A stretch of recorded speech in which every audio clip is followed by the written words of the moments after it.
Good afternoon. Let me introduce myself. I'm Anu, and I work as principal engineer at Anaplan. I thought before I start my talk, I want to acknowledge this moment. It's special. Past COVID, I wouldn't have known that I would get this opportunity, and I'm a first-time speaker. So it's great. Thank you.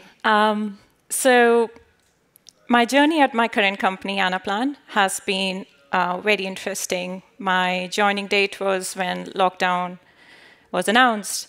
I got handed over the laptop at the door and asked to work from home. So, I went through remote working experimentation, but actually working remotely helped me in different ways. I found myself wearing different hats. I did a consultancy role, a test architect role, and a technical product owner role. After 6 months of joining Anaplan, a reorg happened, like it does in big organizations. And we were given a task of working with 40+ teams to improve their development journey. Having spent 1.5 years in that role, I am so excited today to share with you my learnings from the enablement role I play. So a bit of background on Anaplan. It provides connected financial planning system for various departments in the organization. It's got Hyperblock engine that processes trillions of operations per second. It is a mature global organization with autonomous teams in UK and US. And so you can imagine the scale of this thing. So when I was given the task of helping these teams, I started by doing a survey on skill set and test teams run in various environments. The aim was to find bottlenecks in speed, stability, and the manual processes they run. With this, we saw the difference in the team maturity levels. They were high and not so high performing teams. And the question I wanted to ask was, how come? Why? What is it about them? That why are some teams having this aha moment when deploying to production? And why are some still stuck at, uh-oh? In my experience of being in tech for 20 years, there are 4 game changers that can drive teams to accelerate and continually improve. More than tools and code, it was to get the CI mindset into the DNA of the organization. I'm going to cover these 4 areas. So the first area was we identified was improving team alignment. The communication line between multiple dependent teams was not clear, and the API interface changes weren't communicated effectively. This led to the issues being found late in the integration cycle. Not only that, but the service dependency chain also wasn't known. So announcing API changes was often missed up or down the chain. To help with this, we introduced consumer-driven contract testing using PACT. At high level, it creates a practice of establishing pacts between services. It has 2 entities, a consumer and a provider. A provider is responsible for publishing an API, and the consumer has basic expectations of API working. A user login is a good example, where provider authenticates and generates a token. They are a big win, as they enable teams to work and deploy independently, but also require some level of coordination. Consumer contract tests are required to be verified against the provider, and a provider can't write contract tests for their system without working with the consumer team. This enforces communication. We encourage teams to automate with PACT tests where possible. So in a test triangle, they just sit just after the unit tests. I'm not saying contracts are a replacement for good communication. Teams should generally collaborate about the problems over the design and keep the communication channel open. When we started this, we also started community of practice. They are a vital part of an organization. Since teams are continuously experimenting with tools and technologies, we wanted to encourage shared learning in the world of cross-functional teams. For larger organizations, it provides a mechanism to connect people outside of their reporting lines. By supporting people build better practices and reducing the duplication of work. So we started One for Pact. We also started community on practice on new roles in our organization, so like technical product owners or principal like me, like what does it actually mean? Second improvement was to reduce cognitive load on service teams. People are not simply able to take load. Alongside feature delivery, they didn't have improvement time. The tools were not well understood. What one team was doing was unknown to the others. And the context switching between supporting their services and working on features is actually quite tiring. So I recommend a book called Team Topologies. It helps you understand the definition of various cognitive loads. It also stresses upon how an enabling team can help reduce this cognitive load on stream-aligned teams.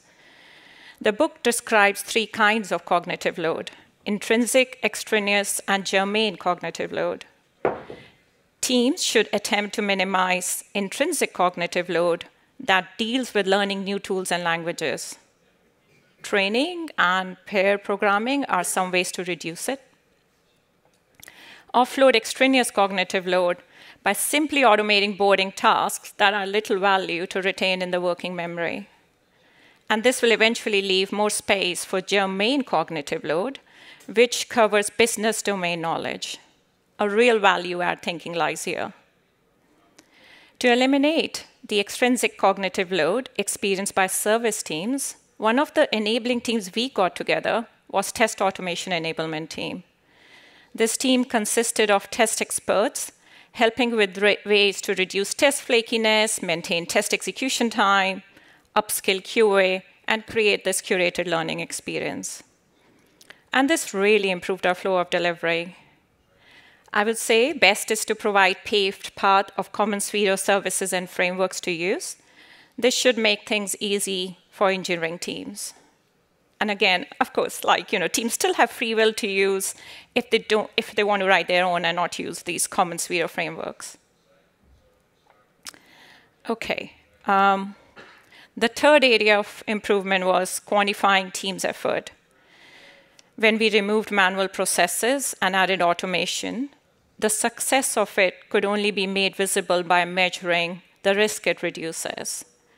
This is particularly of interest for leadership team. So we started thinking about what types of metrics might be useful. Something we wanted should be true for all and consistent for all. We wanted benchmarks for when teams compare to other industry teams. So DORA tracking metrics are very useful from a DevOps performance perspective.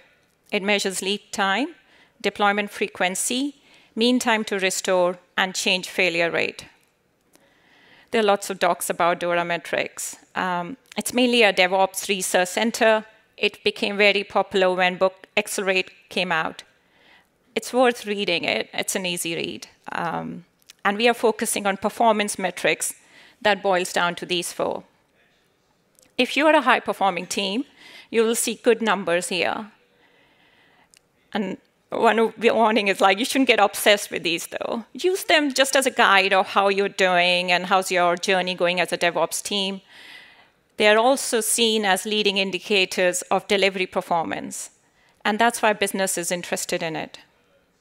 There are different metrics team can use other than these as well. But what's useful is to link these metrics to team goals, track trends, and set shorter measurement periods. That's the key. Lastly, the 4th improvement is progressive delivery, so we can deliver faster. Progressive delivery helps teams deploy code to production faster because it provides safeguards and control levers. Feature flags are a great way to be able to control what gets deployed when. It enables wrapping new functionality in an application and then just deploy to one production environment. These flags allow for testing of new features without affecting the rest of your end users. Tools like Launch Darkly enabled us, and it helped us going from design, build, deploy to design, build, experiment, deploy. The essential pre-step before this is continuous integration, though. At this stage, make testing a first-class citizen and amplify feedback loops.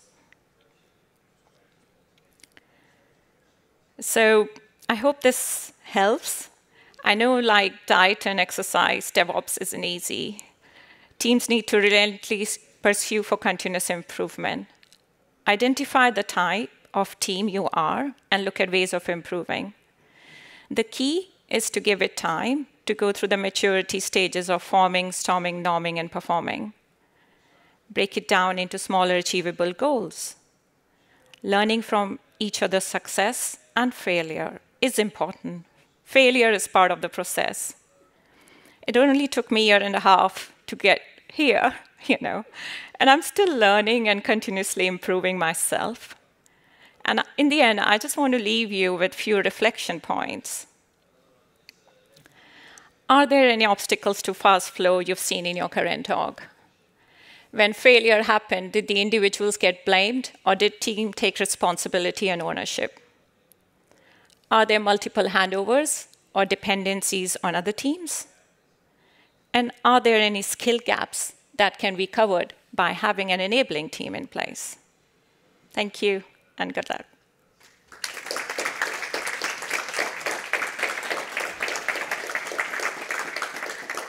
Got 4 minutes left, I can see here. Any questions or anything?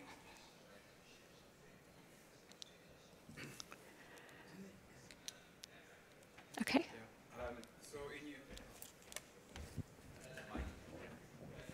Hello, thank you for the talk. In your org, what was the trigger to start that journey? Oh, what was the trigger? Well, it's the difference in the, the time it was taking to release. We were finding incidents. And there was difference in some teams doing so well. So one part of the organization was really bright and doing things right. And everybody was like, take their example. And the other part, there are some teams who were just continuously fighting. And, So yeah, the symptoms were, there were incidents, there were production releases which were taking time. And yeah, things like that. Did you reshuffle the teams? Did I reshuffle? Did the organization did reshuffle? So they created this tooling team. So that's where I became part of, but not the service teams. They've broken large teams into smaller teams like that, so that, like they say, feed the size of pizza and stuff. Yeah. So they did that, and also created this tooling, and now there's an enablement team coming in place. But didn't split the good teams to distribute the people among the not so good performing teams? No. Yeah. Okay. Yeah. Not that right now. Not yet. You mentioned the DORA metrics in one slide. They are tightly correlated with continuous delivery practices. Did during your time at this organization, were there new practices introduced to be closer to the continuous delivery mindset?